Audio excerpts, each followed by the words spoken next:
श्री स्वामी समर्थ. तुम्हा सर्वांचं श्री स्वामी समर्थ कृपा या आपल्या मराठी यूट्यूब चॅनलवर मनापासून खूप खूप स्वागत. येत्या 13 मार्च रोजी आलेली आहे होळी, हुताशनी पौर्णिमा म्हणून आपण हा दिवस साजरा करत असतो. मराठी वर्षाची सांगता होताना साजरा होणारा मोठा सण म्हणजे होळी. या दिवशी आपल्याला आपल्या आयुष्यातील, आपल्या घरातील नकारात्मकतेला घराच्या बाहेर काढून टाकायचे असते, जेणेकरून येणारं पुढील मराठी वर्ष आपल्याला चांगलं जाईल. यासाठी होळी येण्यापूर्वी आपल्याला काही गोष्टींची विशेष काळजी घ्यायची आहे. काही गोष्टी आपल्याला घरातून काढून टाकायच्या आहेत, तर काही नवीन शुभ वस्तू आपल्याला घरात घेऊन यायच्या आहेत, जेणेकरून आपल्या घरात माता लक्ष्मीचं आगमन होईल. आणि ज्या वस्तू आपण घराबाहेर काढणार आहोत त्या वस्तू काढून टाकल्याने आपल्या घरातील नकारात्मकता, दरिद्रता, गरिबी घराच्या बाहेर जाणार आहे. कारण जर का तुमच्या घरात नकारात्मक ऊर्जा खूप जास्त प्रमाणात असेल, तर तुम्ही कितीही जरी सेवा केली तरी त्या सेवेचं हवं तसं फळ तुम्हाला मिळत नाही. मग आपल्याला असं वाटतं की अरे, मी एवढी सेवा करते तरी माझ्या अडचणी संपत का नाहीत? कारण सगळ्या वाईट गोष्टींचं मूळ जे असतं ते म्हणजे आपल्या घरातील निगेटिव्ह एनर्जी. तर ही निगेटिव्ह एनर्जी आपल्या घरातून निघून जाण्यासाठी आणि पॉझिटिव्ह एनर्जीने आपल्या घरात प्रवेश करण्यासाठी कोणत्या वस्तू आपल्याला घराबाहेर काढून टाकायच्या आहेत आणि कोणत्या वस्तू आपल्याला नव्याने घरात आणायच्या आहेत, हेच मी तुम्हाला आज या व्हिडिओमध्ये सांगणार आहे. व्हिडिओ शेवटपर्यंत पहा. चॅनलवर नवीन असाल तर चॅनलला सबस्क्राईब करा. चला तर मग व्हिडिओला सुरुवात करूया. होळीचा दिवस बघा खूप महत्त्वाचा असतो आणि या दिवशी पौर्णिमा पण असते. तर सर्वात प्रथम आपण पौर्णिमा प्रारंभ आणि पौर्णिमेची समाप्तीची वेळ जाणून घेऊया. तर बघा, 13 तारीखला आहे होळी, म्हणजेच हुताशनी पौर्णिमा. तर या दिवशी पौर्णिमा तिथीला प्रारंभ होईल 13 तारीखला गुरुवारी सकाळी 10:36 आणि पौर्णिमा तिथी संपणार आहे दुसऱ्या दिवशी 14 मार्च रोजी शुक्रवारी दुपारी 12:25. आता पौर्णिमा ही तिथी माता लक्ष्मीला समर्पित असते, म्हणून आपण पौर्णिमेला सत्यनारायणाची पूजा मांडत असतो. आता होळीची जी पूजा आपण करतो ती आपण संध्याकाळीच करत असतो आणि दर पौर्णिमेला जो आपण सत्यनारायण करतो तो देखील प्रदोष काळात म्हणजे संध्याकाळीच करतो. पण सत्यनारायण पूजेबाबत असा प्रश्न उपस्थित झाला आहे की सत्यनारायण पूजा आपण 13 तारीखला करायची की 14 तारीखला? तर बघा, सत्यनारायण पूजा आपण प्रदोष काळातच करत असतो आणि या पौर्णिमेला 13 तारीखचा प्रदोष काळ लाभलेला आहे, त्यामुळे आपल्याला 13 तारीखलाच सत्यनारायण करायचं आहे. तर 13 तारीखला होळीची जी पूजा आपण करणार आहोत त्या अगोदर सत्यनारायण पूजा आपल्याला करून घ्यायची आहे. तर आता होळीच्या अगोदर कोणत्या अशा वस्तू आहेत ज्या आपल्याला घरातून बाहेर काढून टाकायच्या आहेत ते आपण जाणून घेऊया. तर बघा, होळीच्या अगोदर आपल्या घरातील काही अशा वस्तू आहेत ज्यामुळे नकारात्मकता आपल्या घरात प्रवेश करते आणि काही वस्तू आपल्या घरात अशा असतात ज्यामुळे निगेटिव्ह एनर्जी आपल्या घरात ठाण मांडून बसते. अशा वस्तू आपल्याला घरातून बाहेर काढून टाकायच्या आहेत. आता आपल्या घरात नकारात्मक ऊर्जा वाढवणाऱ्या वस्तू कोणत्या असतात? तर यामध्ये प्रामुख्याने ज्या वस्तू येतात त्या म्हणजे जुन्या वस्तू. बघा, आपल्या घरात अशा कित्येक जुन्या वस्तू असतात ज्यांचा आपल्याला कधीही उपयोग होणार नसतो. अशा वस्तू ज्या वेळीच घराबाहेर न काढल्याने आपल्या घरात त्या साचत जातात आणि ज्या ज्या ठिकाणी आपण या अशा वस्तू साचवून ठेवतो त्या त्या ठिकाणी वास्तुदोष निर्माण होतो. अशा जर वस्तू तुमच्या घरामध्ये असतील तर अशा वस्तू तुम्हाला घराबाहेर काढून टाकायच्या आहेत आणि जी अडगळ घरात साचलेली आहे ती कमी करायची आहे. यातील काही वस्तू जर दुरुस्त होण्यासारख्या असतील तर अशा वस्तू तुम्ही लवकर दुरुस्त करा. पण ज्या वस्तूंचा तुम्हाला भविष्यात काहीही उपयोग होणार नाही तर अशा वस्तू तुम्ही लवकरात लवकर घराबाहेर काढा. याबरोबरच तुमच्या देवघरातील एखादी वस्तू किंवा देवाची मूर्ती झिजली असेल किंवा तडा गेला असेल किंवा देवांचा एखादा फोटो खराब झाला असेल तर अशा मूर्तीचं किंवा फोटोचं तुम्हाला विधिवत विसर्जन करायचं आहे.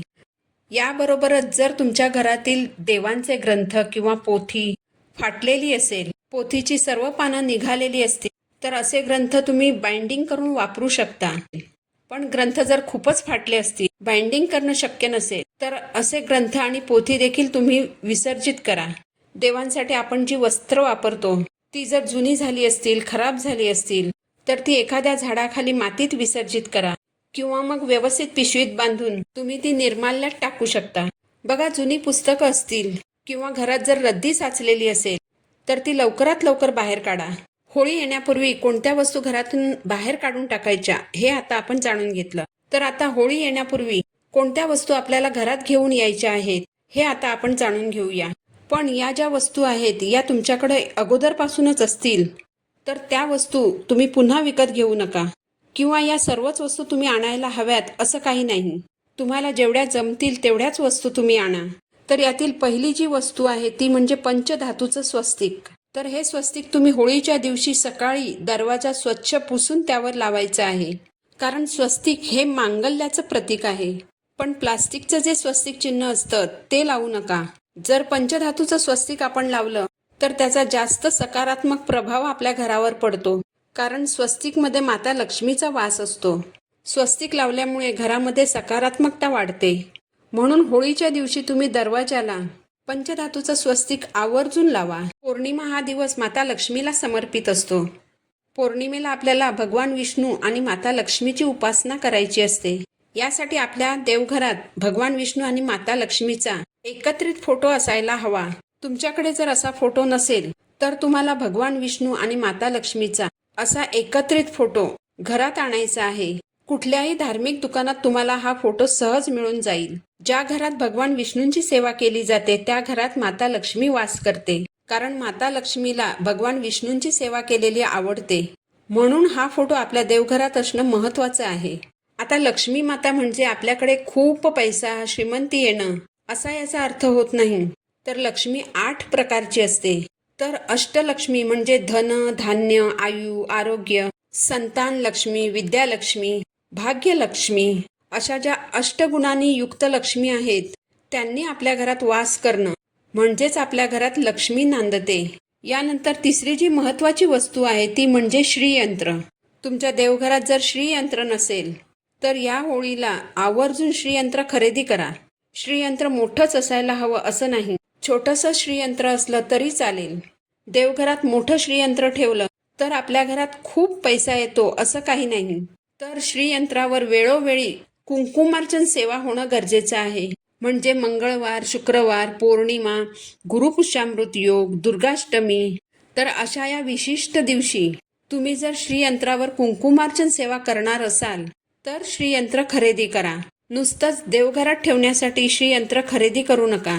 श्रीयंत्र हे भगवान विष्णू आणि माता लक्ष्मीचं आसन आहे आणि श्रीयंत्रावर कुंकुमार्चन करणं ही अत्यंत प्रभावी सेवा समजली जाते. श्रीयंत्र घेतल्यावर कमळगट्ट्याची माळ घेणं महत्वाचं आहे. कमळगट्ट्याची माळ घेताना तुम्ही 108 मणी असलेली माळ घेऊ शकता किंवा 54 मणी असलेली माळही तुम्ही घेऊ शकता.